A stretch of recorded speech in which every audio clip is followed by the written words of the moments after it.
सभी को नमस्कार। देखिए आज हमारा अगला पार्ट आ चुका है। अगले पार्ट में हम पढ़ेंगे आज बहुलक। तो देखो इससे पहले हमने 3 पार्ट कंप्लीट कर लिए। माध्य ज्ञात करने की तीनों विधियाँ, प्रत्यक्ष विधि, कल्पित विधि और प्रोविजन विधि, तीनों विधियाँ अलग अलग वीडियो में हमने कंप्लीट कर ली। अब हम पढ़ेंगे बहुलक और बहुलक के बाद ही पढ़ेंगे माध्य। तो 5 टॉपिक बताए थे मैंने, 5 में से अब हमारा 14 टॉपिक आ गया और लास्ट में से एक माध्य को हम अगले वीडियो में पढ़ेंगे। देखिए बहुलक है, बहुलक के लिए आपको कुछ नहीं करना होगा। वर्ग अंतराल और बारंबारता दो चीज दी गई और ना तो x का मान करना, न d का, न u का, किसी का भी मान नहीं काटना है। बस सीधे सूत्र में मान रखना है और मान भी आपके सामने मिलेगा।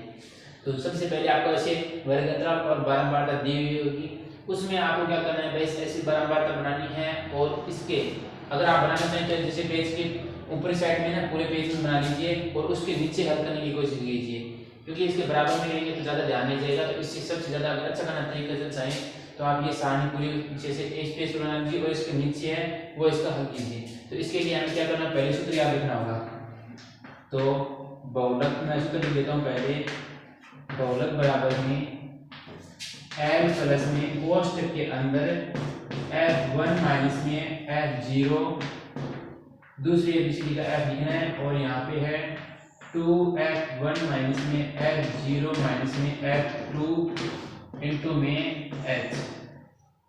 ये लिख दिया मैंने इसका सूत्र। सूत्र लिखने के बाद में अब ये मान काट से लाएगा।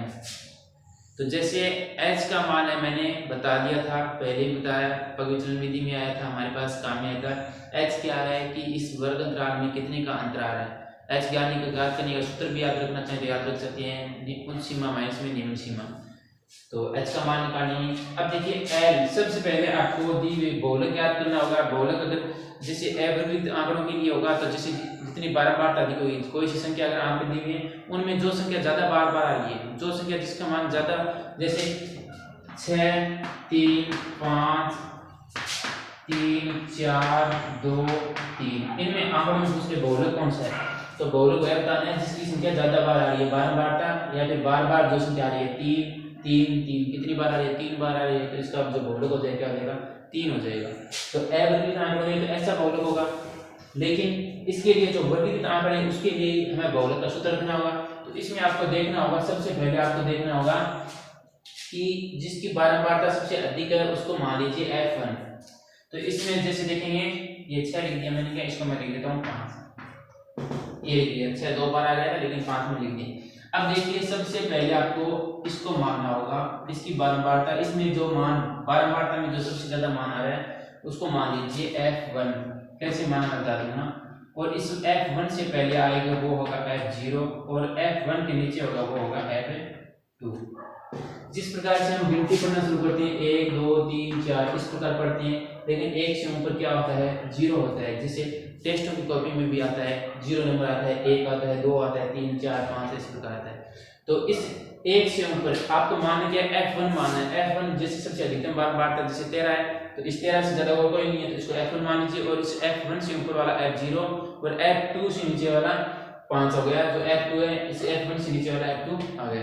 अब कई क्या सोचते हैं कि क्या यहीं पर आएगा, इससे अगर ये 13 यहाँ पे आ जाता तो क्या होता है, तो ऐसा संभव नहीं है। बहुलक ज्ञात करने में आपको कोई भी ऐसा सवाल किताब में नहीं मिलेगा जिसमें से आपको ये 13 है वो ऊपरी पे मिलेगा, जिसमें आपको F0 और F2 मानने की जरूरत नहीं पड़े। तो आपको लगभग सारणी में सभी में बीचों बीच या फिर बीच में मिल जाएगा या फिर 2 नंबर से लेके और अंतिम से ऊपर वाले में यहाँ पे मिल जाएगा F1 का मान। तो यहाँ पे F1 का मान 13 हो गया, F0 का मान 4, F2 का मान 5 आ गया। ये मान रख दिए, सूत्र में रख देंगे। अब बचा क्या, L बचा और H बचा। तो L है सबसे अधिकतम बारंबारता की निम्न सीमा, तो अधिकतम बारंबारता 13 है और 13 की निम्न सीमा है 50। तो L बराबर में कितना आ जाएगा, 50। और H का मान बताया था, उच्च सीमा में से निम्न सीमा बता दीजिए। उच्च सीमा 30 है, 30 में से 10 घटाएंगे तो कितना बचेगा 20, 50 में से 30 घटाएंगे तो 20, यानी कि सफा का अंतर कितना आ रहा है, समान आ रहा है, 20-20 का अंतर आ रहा है। तो H का मान हो गया 20 और F1 इनका मान लिखना चाहते देख सकते हैं, F1 का मान 13, F0 का मान है 4, F2 का मान है 5, मान रख दिया। अब ये सारा का सारा मान वैसे बहुलक के सूत्र में रखना है और आपका एजेंसी हो जाएगा। तो बहुलक बराबर में क्या आ गया, L का मान हो गया 50 प्लस F1 का मान है 13 माइनस में F0 का मान 4 बटा में 2 गुना F1 का मान 13 माइनस में F0 का मान 4 माइनस में 5 और इंटू में 20। इतना मान रख दिया। अब इसका मान निकालेंगे तो 50 प्लस में 13 में से 4 गया 9 बचे और नीचे 26 माइनस का 9 और इंटू में h का मान 20। 26 में से 9 घटाएंगे तो 6 दिए गए 3 हो गए 17 आ गए। तो 50 प्लस में 9 बटा 17 इंटू में 20। तो 50 प्लस में ये आ गए 180 बटा में 17।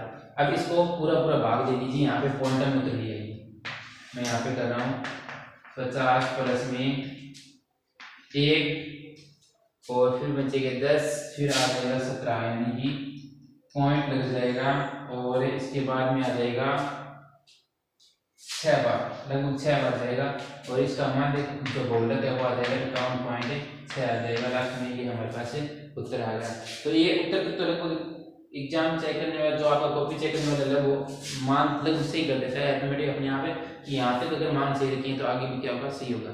लेकिन यहाँ पे अगर ये मान अगर आपने यहीं पे गलत कर दी तो आगे लगभग कॉपी चेक होगी ही नहीं। आपका चाहे कितना ही उत्तर सही क्या होगा। अगर यहाँ पे अगर एक मान भी गलत रख दिया तो आगे कॉपी आपकी चेक होगी ही नीचे नहीं। तो ये मान आपको ध्यान से रखना होगा। तो उम्मीद है कि समझ में आ गया होगा। देखो L का मान द्वितीय बार बाटे निम्नसी मान और ये F1 F2 और F0 ये तीनों मान लेंगे आप। फिर है जो H का मान है वो उच्च मान से निम्न सीमा घटा कर दीजिए और ये सूत्र आपको याद रखना होगा। तो ये बहुलक का वीडियो था। इसके बाद हम पढ़ेंगे माध्य का और माध्य के मायने में कौन से जो 2 सवाल हैं, एक शायद उदाहरण है और एक जो 14.3 का सवाल नंबर है तो वो इम्पोर्टेंट है। वो मैं आपको पूरे वीडियो में बता दूंगा कि कैसे आपको हल करना है। ठीक है, तो अब मिलते हैं अगली वीडियो में। तब तक